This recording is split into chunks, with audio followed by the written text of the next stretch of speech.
Nếu mà chúng ta chấp nhận được, chúng ta thấy được chúng ta là ai, thì chúng ta có thể chấp nhận được người khác và thấy được người khác là ai.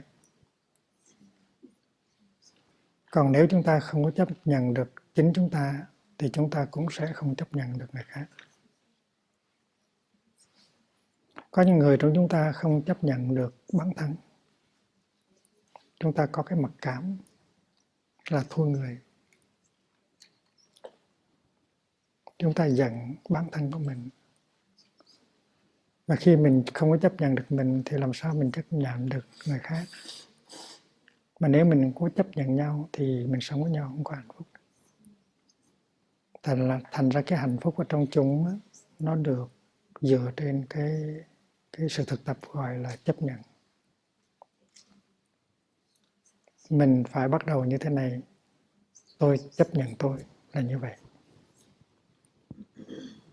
Tôi là một cái dòng tiếp nối. Tại vì tổ tiên, ông bà, cha mẹ như vậy, cho nên bây giờ tôi như vậy. Tôi chấp nhận hoàn toàn. Trong tôi có những cái tài năng. Trong tôi có những yếu kém. Tôi chấp nhận những cái tài năng và yếu kém đó trong tôi. Nói như vậy không có nghĩa là tôi bất lực.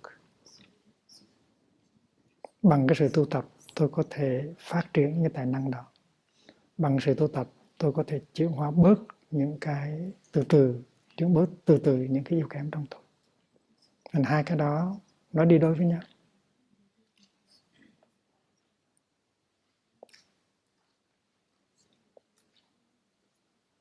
Một bên là chấp nhận cái gia tài đi lại, chấp nhận cái dòng liên tục.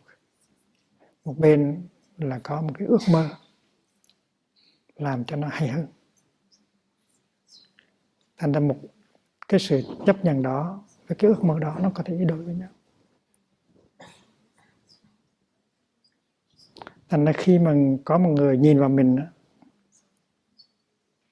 mà khen mình hay là chê mình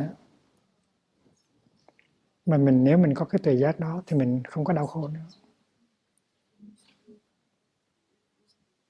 Tại vì trong khi mình nhìn vào mình thì mình thấy có những cái tích cực và những cái tiêu cực. Chắc chắn là có những cái tài năng và có những cái yếu kém, người nào cũng vậy hết. Và những cái tài năng và những yếu kém đó không hẳn là của một cái ngã riêng. Cái đó là tất cả đều do sự trao truyền. Cũng như một dòng sông vậy đó.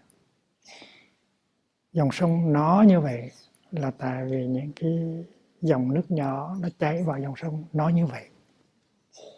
Mình phải chấp nhận hết. Và sự chấp nhận đó nó đem lại cho mình cái sự bình an. Mình phải chấp nhận rằng mình có những cái đức hạnh, những cái tài năng và những cái yếu kém. Cái đó là rất quan trọng. Và khi một người khác phê bình mình, ví dụ như là anh giỏi quá đi,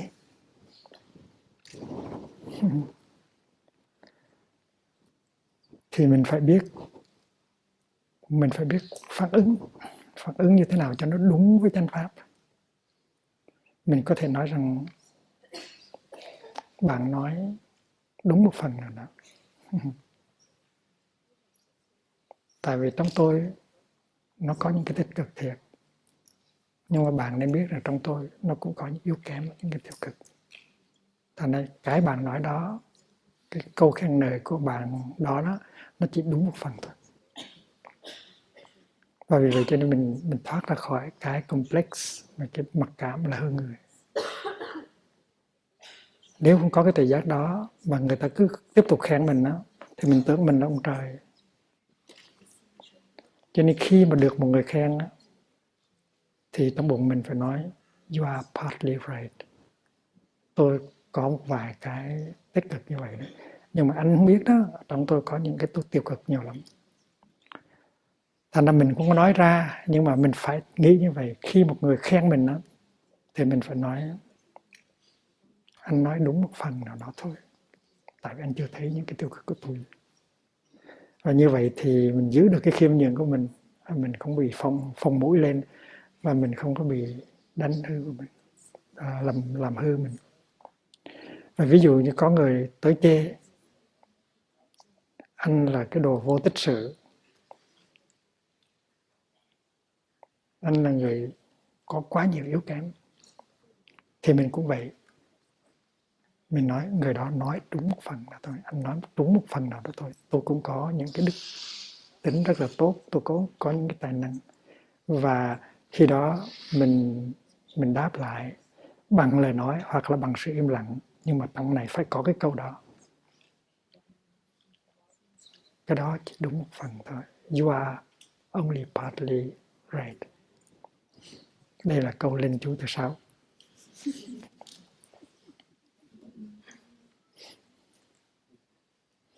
Câu linh chú này mình có thể nói ra lời, nhưng mà chắc chắn dầu mình nói ra lời thì mình phải nói trong người của mình. Khi một người trong chúng tới và khen mình thì mình phải nhớ đọc câu linh chú đó. Anh quá khen, nhưng mà anh chưa thấy được những cái yếu kém của tôi, anh chỉ thấy một phần của sự thật thôi. Và mình cũng có thể nói với người đó như vậy, cái đó nó là sự thật. Tại vì mình chấp nhận được mình rồi thì mình có bình an, mình có hòa bình. Và khi mình chấp nhận được mình rồi thì mình có khả năng chấp nhận được người kia. Rất là hay. Mình không đòi hỏi người kia nữa. Mình chấp nhận người đó như vậy thôi, nhưng mà mình vẫn có sự mong ước là người đó qua sự tu tập có thể phát triển những cái hay, cái đẹp nơi người đó, và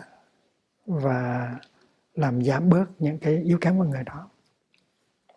Nhưng mà cái ước mơ đó không phải là một cái áp lực hay là một cái sự phê phán.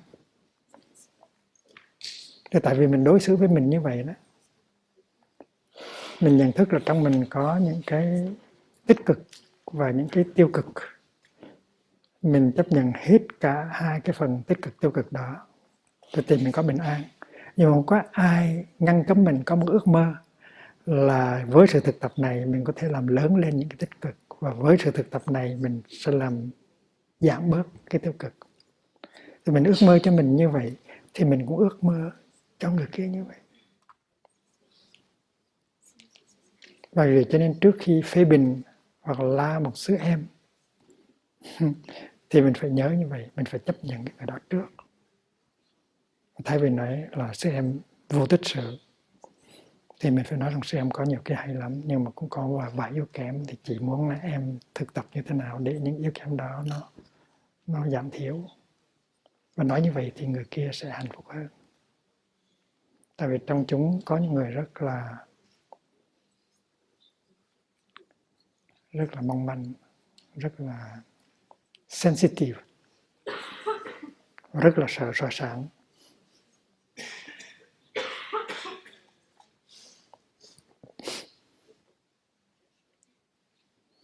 Khi mà mình chấp nhận được mình rồi, mình chấp nhận được những yếu kém của mình rồi,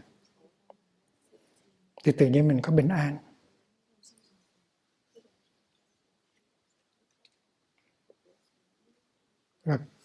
Và khi mình nhìn người khác, mình có thể chấp nhận người khác một cách dễ dàng. Mình nhìn người khác, mình chấp nhận, thì trong con mắt mình nó có cái ánh chấp nhận. Và khi mình nhìn người khác như vậy thì người khác hạnh phúc lắm. Cho nếu mình nhìn bằng con mắt soi mói, chỉ trích, thì người đó sẽ khổ lắm. Bởi vậy cho nên mỗi người trong mình là phải có cái ánh mắt chấp nhận. Anh ơi, chị ơi, em ơi, tôi chấp nhận anh như vậy, chấp nhận chị như vậy, chấp nhận em như vậy. I accept you as you are. Thì con mắt của mình nó phải tỏa ra cái sự chấp nhận đó. Dầu người đó có những yếu kém mà mình ước mơ cho người đó có thể chuyển hóa được, nhưng mà mình phải thấy rằng tuy là người đó có những yếu kém, nhưng mà người đó cũng có những cái tích cực ở trong đó. Không có người nào mà không có những cái tích cực, những cái tài năng. Cho nên khi mình bị một người nào chỉ trích đó, thì mình phải căn cứ trên cái thấy cái tự giác đó để mà nói rằng là he is partly right, only partly right. He has not seen the other part of me.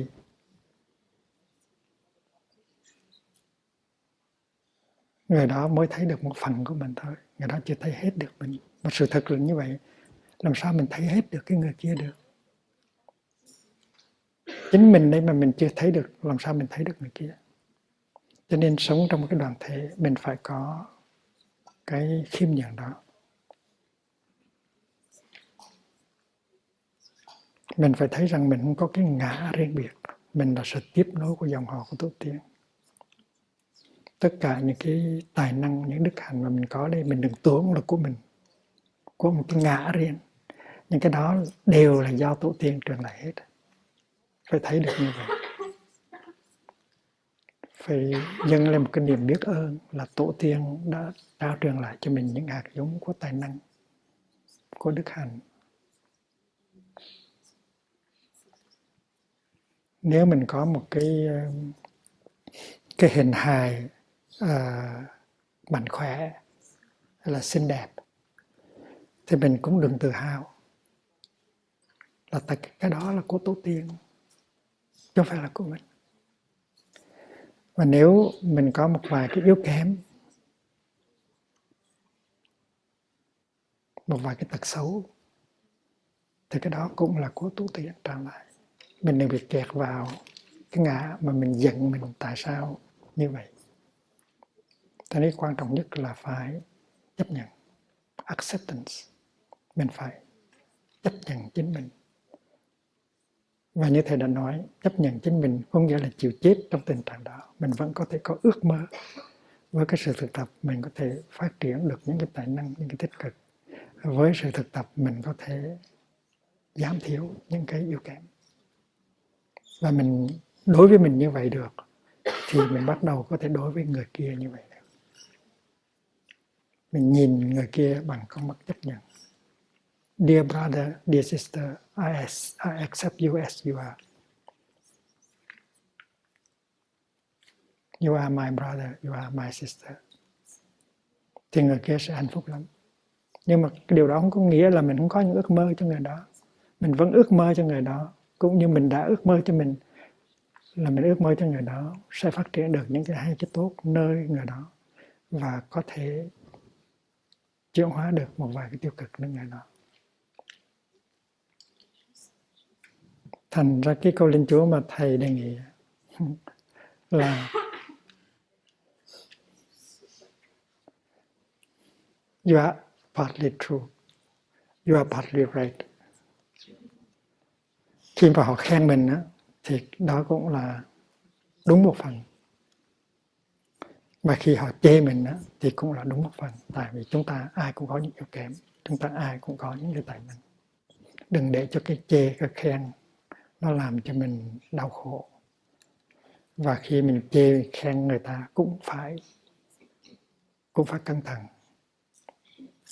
Mình chỉ nói cái ước mơ của mình thôi, cho mình đừng có chê, đừng có chê, đừng có khen.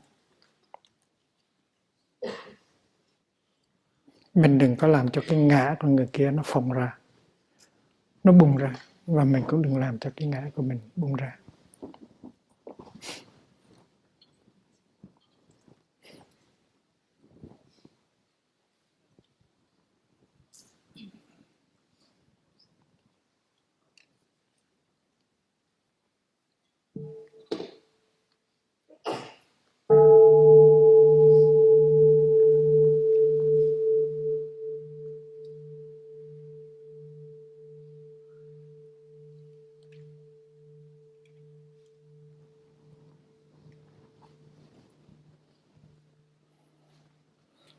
Tóm lại á, là mình nói rằng là không có cái ngã riêng biệt này. Không có một cái ngã, không có một cái ta riêng biệt.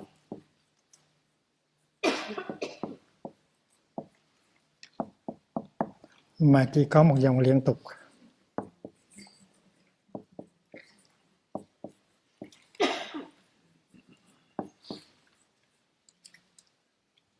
dòng tương tục.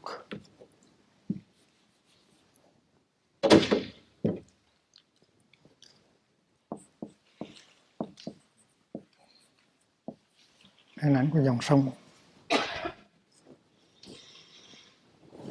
Cái này là cái mình phải luôn luôn nhớ. Mình phải nhìn mình như dòng sông, như là sự tiếp nối của tổ tiên, của cha mẹ của ông bà, không phải là một cái ngã riêng. Mình là tổ tiên, mình là ông bà, mình là cha mẹ.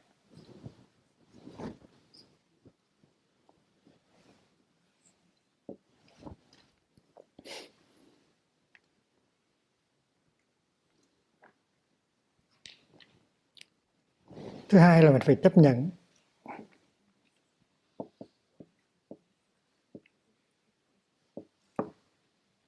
tất cả những tích cực và tiêu cực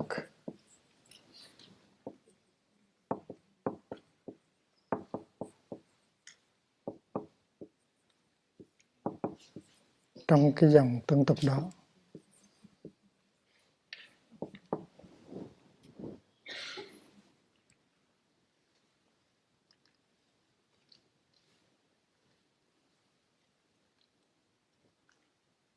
Có cái dòng sông mà nó có nhiều từ những cái dòng khác nó đi tới. Và có khi mình thấy có một dòng sông đang chảy mà có một bên là nước đục, một bên là nước trong.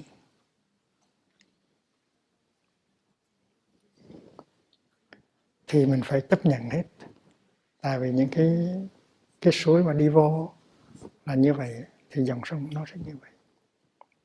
Chấp nhận tất cả những tích cực và tiêu cực trong dòng. Và thứ ba là phải ước mong. Cái này là cái nguyện. Ước mong gì? Ước mong bồi đắp và chuyển hóa.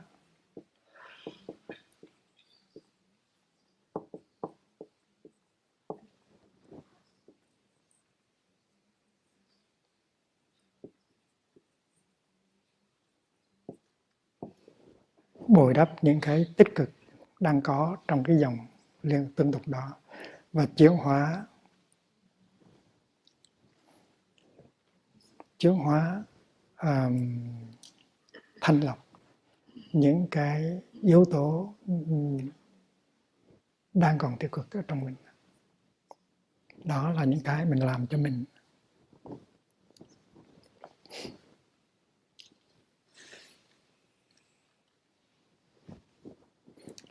Về cái phương diện tự độ, tự tu, mình làm được chuyện đó rồi á, thì cái liên hệ của mình giữa mình với người khác sẽ tốt. Tại khi mình nhìn người khác thì mình cũng thấy họ là không có cái ta riêng biệt.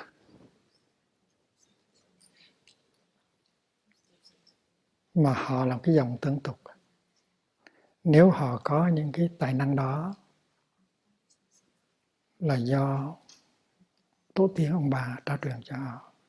Và nếu họ có những yếu kém, những hạt giống tiêu cực như vậy là cũng do dòng họ tổ tiên trao truyền lại. Mình phải chấp nhận người đó như vậy, đừng có đòi hỏi. Và ăn thua là có cái thấy ở trong mình. Khi mình có cái thấy rồi thì con mắt mình nó lộ ra cái vẻ chấp nhận. Dear brother, I accept you as you are. Dear sister, I accept you as you are. Và khi mình nhìn như vậy là nhìn bằng hiểu và nhìn bằng thương. Tại hiểu tức là thương. Mình nhìn người kia mà nhìn bằng con mắt chấp nhận như vậy thì người kia đỡ khổ lắm. Tại vì trong ta có những người trong đoàn thể của mình thỉnh thoảng có những người nó hơi nhạy cảm, một cái nhìn hơi phê phán là người đó run lên và rất là đau khổ.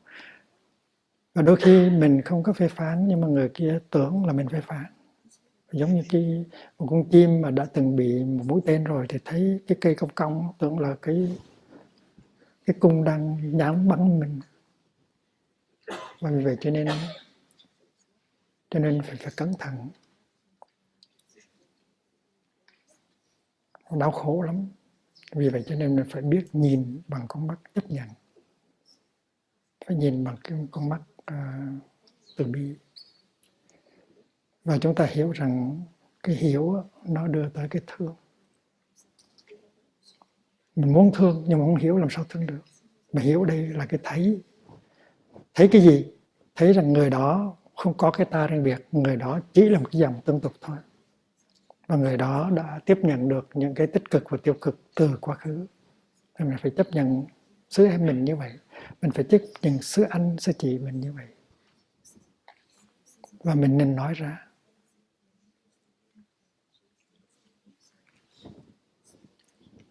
Cách đây mấy hôm trên Sông Thường có học và cho 3 em tập sự được xuất gia.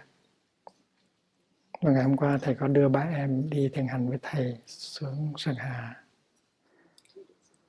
Thì khi mà được đại chúng chấp thuận như vậy thì mình biết rằng là có cái hiểu và cái thương rồi. Thì mình phải thoải mái.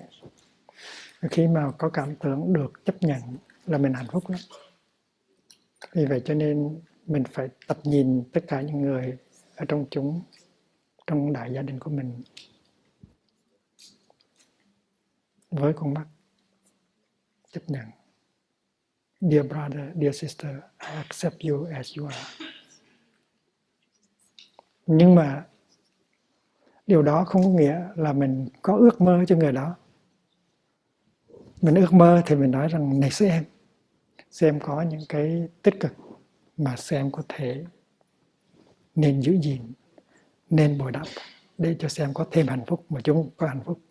Xem có một vài tiêu cực, xem mà có thể nhờ chúng là tự lực và nhờ chúng tìm cách để chuyển hóa từ từ để cho xem có hạnh phúc thêm và chúng cũng có hạnh phúc thêm. Mà nếu mình nói được và nhìn được bằng con mắt như vậy thì vị kia sẽ không có đau khổ. Và cái phẩm chất an lạc hạnh phúc trong chúng nó sẽ được nâng cao.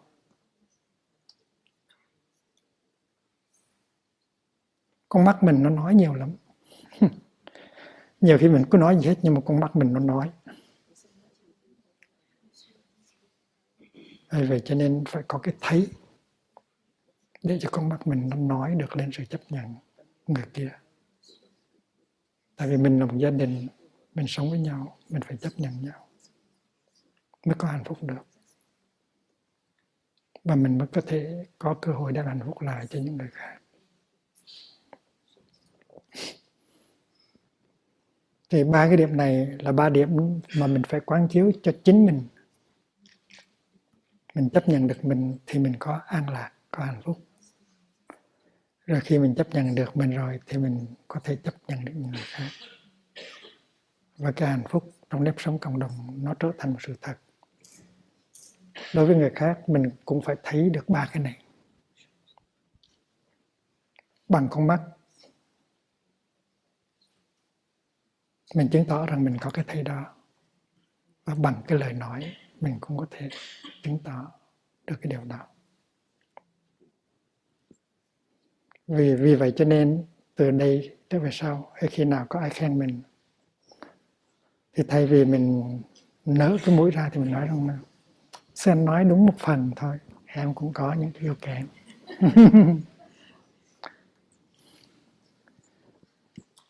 Rồi khi là người kia chê thì nói sư chị nói cũng đúng một phần thôi, tại vì em đâu đến nỗi hoàn toàn như vậy, em cũng có những cái tốt chứ. Đó là sự thật thôi. Thì đó là câu linh chủ thứ 6 mà mình có thể thực tập bằng sự im lặng, và nó bảo hộ mình, nó không có làm cho mình bị thương tích bởi những cái câu chỉ trích phê bình. Khi một người nào chỉ trích phê bình thì mình đọc câu thần chú đó trong lòng: You are partly right only. Anh đúng một phần thôi, chỉ đúng một phần thôi. Và trước khi mình khen một người và mình chê một người thì mình biết rằng người đó sẽ đọc câu đó, thần chú đó ở trong lòng. Cho nên mình phải cẩn thận. Người đó sẽ nói you are partly, only partly right.